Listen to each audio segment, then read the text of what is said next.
Hello everybody, Daniel here, bringing you a Team Fortress 2 gameplay commentary, once again. So we got the invasion update the other day. Basically, aliens are all over Team Fortress 2 now. They've been subtly suggesting this for the longest while now. If you remember, there was kind of distant UFOs visible in places like Badwater and Two Fort for a couple of weeks now at least. So they've been doing their usual foreshadowing, but the update is actually here now, and it's at a very unusual time as well, because it is just in the run-up to Scream Fortress, and that's something I actually do want to talk about for this video, but we'll get to that in just a moment. So, update, invasion, what does it add, what is new? For the most part, the new things we have here are the maps. What you're seeing right here is Two Fort Invasion. Essentially, it's a reskinned Two Fort with aliens in it and UFOs just flying up in the air. The only notable difference here is that there is little explosive bombs dotted around Two Fort, and I actually quite like those in a very weird way. I'm someone who doesn't really enjoy Two Fort at all. I know there's a lot of people who really don't like it. I know there's a lot of people who love it as well, but I really don't enjoy it. So, just random explosives littered around the map, it's a bit more interesting to me, to be honest. But we have that, and then we have, of course, some new maps, and of those new maps, there's one I'm just going to mention now, Watergate. Watergate is a weird new variant game mode. It's one of those things that I don't think we're going to be seeing more of that category of game mode, and I'll be talking about that in a later video in the week, because it is its own thing. I think it deserves a bit more mention. But the other two maps that we have is we have Probed, which is a new King of the Hill map. Honestly, it feels a bit weird. You kind of start at it's like a 90-degree angle how this map is based, and you go kind of into a hill in the center. So it's not really this straight line affair, and you kind of the way that the teams actually cross is kind of interesting. You also have to travel up these slopes to reach them. It's a map that I found that really favors heavies. It's just really, really good on that map, and it's quite difficult to play things like Demoman and Soldiers, simply because of all the inclines. But it's a fun map, though. There's also this occasional thing where a UFO will probe and skyrocket you into the air, and most of the time when it does that, you end up dying, because other people will shoot you as you're up in the air, and then fall damage. So, it's just a nice little aesthetic thing, I guess, to have going. It's a nice map, though. I'll probably play around on it a bit more. The last map is a bit weird as well, because we haven't had a new arena map in forever, I think. Because arena is the game mode in Team Fortress 2, where you have one life, and it's basically just one team against the other, and you don't respawn. And it's very rare that we've actually seen support for that. Arena was the game mode in Team Fortress 2 that was, before I played TF2. I have no experience with it whatsoever. So it was just a bit weird to actually see it in this update, because really, we haven't seen anything for it in, over 5 years, I'd say. It's definitely been a long time since Arena got anything. But there's a new Arena map here, so that's kind of cool, and I was just messing around on that.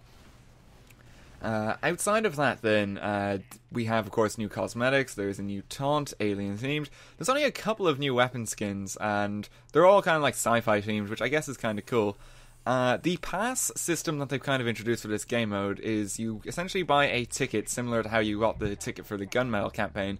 And what that essentially allows you to do is collect crates. And then you can buy keys for those crates, so you can get kind of the new invasion stuff that way. To be honest, I'm probably not going to get this one because, well, to be honest, it feels like I have to pay twice for it. You have to buy the ticket and then get the crates. I'd rather just have the crates and have the option to buy the key, and just not feel kind of nickel and dimed to get the ticket. I know it does support kind of the community, and that's why they kind of set it up in this way, so more proceeds go to the map devs and that. But honestly, I don't really like that business practice. I don't know, it feels like I'm being nickel and dime a bit, so I'm probably not going to pick up any of the skins or hats for this one. But all in all, that's pretty much it. So really, it's a reskinned map and then 3 new ones, and a new game mode in that in the form of Watergate as well. And then just usual update things, there's no new weapons of note, there's no huge, ginormous list of balance changes like we had in Gunmetal. So it's just a nice update, really. And why I mentioned Scream Fortress earlier is I'm a bit late to get into this, again, pressed for time, but there was an announcement by Valve, a blog post, just a while back, where they essentially said they're handing over Scream Fortress to the community this year, because apparently they have a new update that's being worked on, and they're trying to get out before the end of the year. In that, they also mentioned they're trying to finish Manpower mode, which, dear God, they actually might finish it. It might escape beta. Moment of silence again for robot destruction.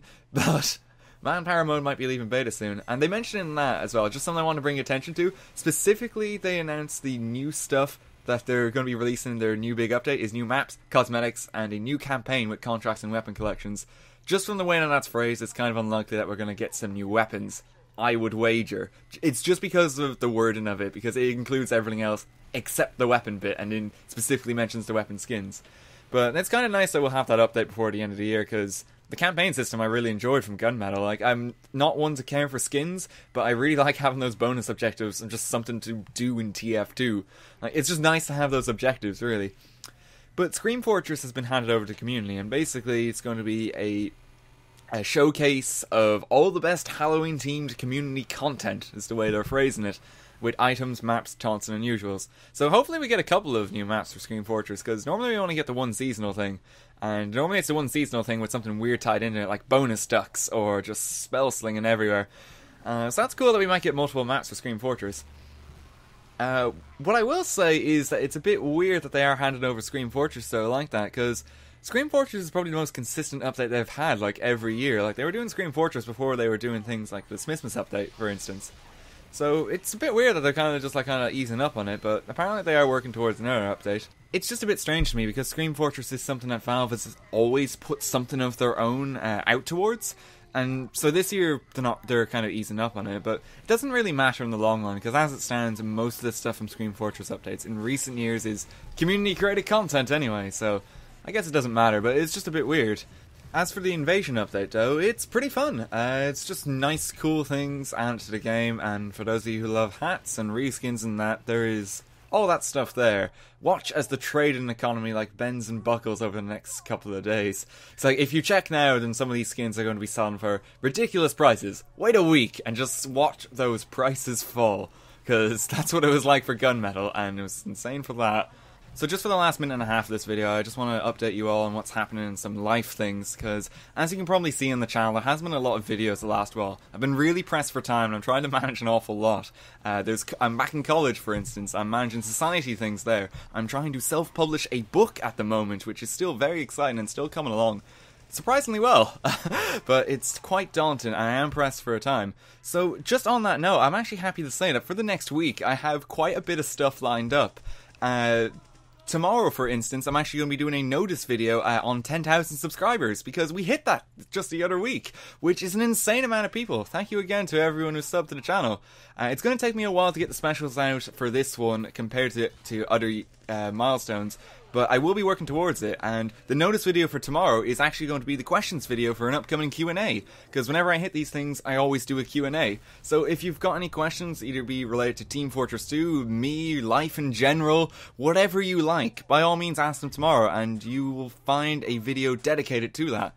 Uploaded about the same time that this one is today, but tomorrow. And on top of that then, a bunch of new videos for next week. I have 2 Team Fortress 2 videos lined up, and myself and Stuart were messing around with the new update. I have a commentary on the Watergate. Feels like I'm about to talk about the Watergate scandal, but no, Watergate the map. There's a new Hearthstone video for Tavern Brawl, because we haven't done that in a while. And there's 2 Awesome Knots videos, because myself, Stuart, and Keen were playing that earlier today, and it was really fun. And we've never actually uploaded Awesome Knots before, so why not? So it's quite a bit of stuff there. The only thing that's kind of lacking is like Showdown Sunday, and basically for that I still need to come up with a new Pokemon team, but I'm still working towards that for Sundays. But yeah, I just wanted to say there actually will be stuff over the course of the next week, because I know that has been slow the last while, so again, thank you just for bearing with me, and thank you for 10,000 subs as well, because holy crap, that's a lot of people. That really is an insane amount of people. Dear God. Anyway, that's going to be it for this video. Hope you guys enjoyed it, and I will see you at something new soon. Goodbye, and thank you so much for watching.